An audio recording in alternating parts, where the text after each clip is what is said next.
چھوڑ سکتا تھا؟ کہتے ہیں بلال بن حارث تو گیا کیوں ہے؟ تو نے شرک کیا، تیری بات پر تجھے سزا ملے گی۔ نہیں، حضرت عمر نے مانا تو صحیح گیا ہے، تیری بات میں قبول کرتا ہوں، سندیشہ تیرا صحیح ہے، لہذا رجل والا معاملہ حضرت عمر نے ختم کر دیا ہے۔ انہوں نے صفائی لینی تھی، ان کے نزدیک جو معتبر ہے وہ ہمارے نزدیک بھی معتبر ہے۔ جب وہ مان گئے رجل کی بات، ہم بھی مان گئے اور ان تک سند ثابت ہے، لہذا میں سند صحیح سے یہ بیان کر رہا ہوں کہ نبی علیہ الصلوۃ والسلام سے بعد از وصال ہم ہی نہیں صحابہ بھی مانگنے والے ہیں۔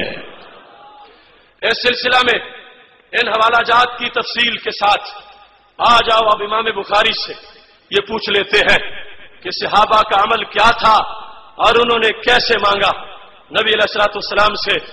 یہ میرے ہاتھ میں جو کتاب ہے اس کا نام ہے الادب المفرد، یہ ہے امام بخاری کی کتاب۔ اس میں ایک باب ہے، باب ما یقول الرجل اذا خدرت رجلہ، جب بندے کا پاؤں شل ہو جائے، سو جائے، اسے کیا کرنا چاہیے۔ اس باب میں انہوں نے حدیث ذکر کی ہے، اے سنی اپنے ایمان کی سند پر ناز کر، کہاں سے چل کے تیرا مسلک آیا ہے۔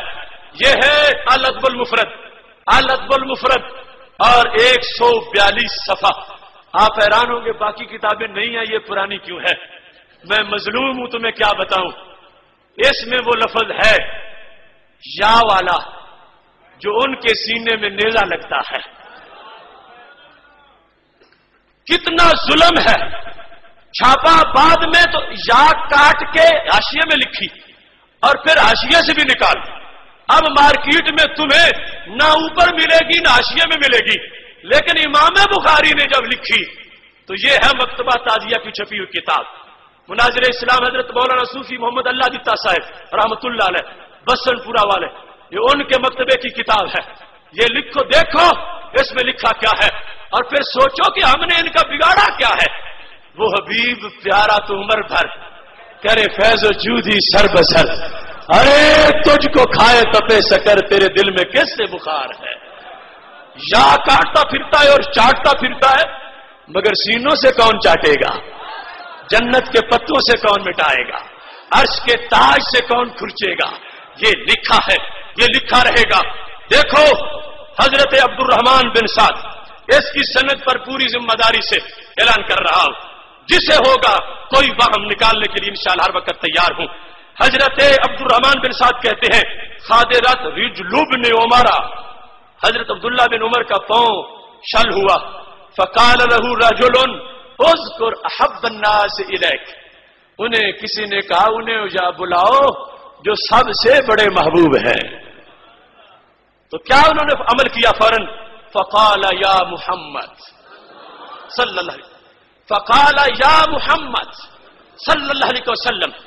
یہ بات نبی علیہ السلام کے وصال کے بعد کی ہے، چونکہ یہ جو راوی ہے نا حضرت عبد الرحمن بن سعد، یہ حضرت عبداللہ بن عمر کے غلام ہیں، یہ تابعی ہیں، یہ صحابی نہیں ہے۔ اگر نبی علیہ السلام کے زمانے کی بات ہوتی تو پھر یہ تابعی نہ ہوتے، یہ بھی صحابی ہوتے۔ یہ تابعی روایت کر رہے ہیں حضرت عبداللہ بن عمر سے، ان کا نبی علیہ السلام کے وصال کے بعد جب مشکل پڑی، پاؤں شل ہوا، تو انہوں نے کیا کہا؟ فقال یا محمد صلی اللہ علیہ وسلم۔ اب آگے میں حوالے پیش کرتا ہوں، کہتے ہیں یوں ٹھیک ہوا، لگتا تھا بیمار نہیں تھا، رسی سے باندھا ہوا تھا، رسی کسی نے کھول دی ہے۔ فریاد امتی جو کرے حال زار میں، ممکن نہیں کہ خیر بشر کو خبر نہ ہو۔ یہ انداز ہے سید عالم نور مجسم شفیع معظم صلی اللہ علیہ وسلم کا۔ اس میں انہوں نے اس انداز کو احادیث کے اندر واضح کر دیا گیا ہے۔ اب یہاں پہ تھوڑی سی وضاحت ان سے گھر سے بھی کروا لیتے ہیں۔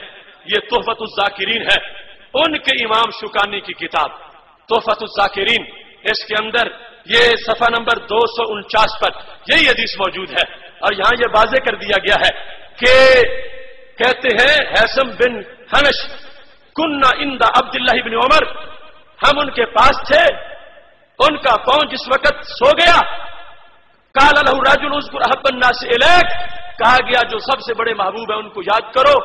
فقال یا محمد صلی اللہ علیہ وسلم، اب یہاں تک وہ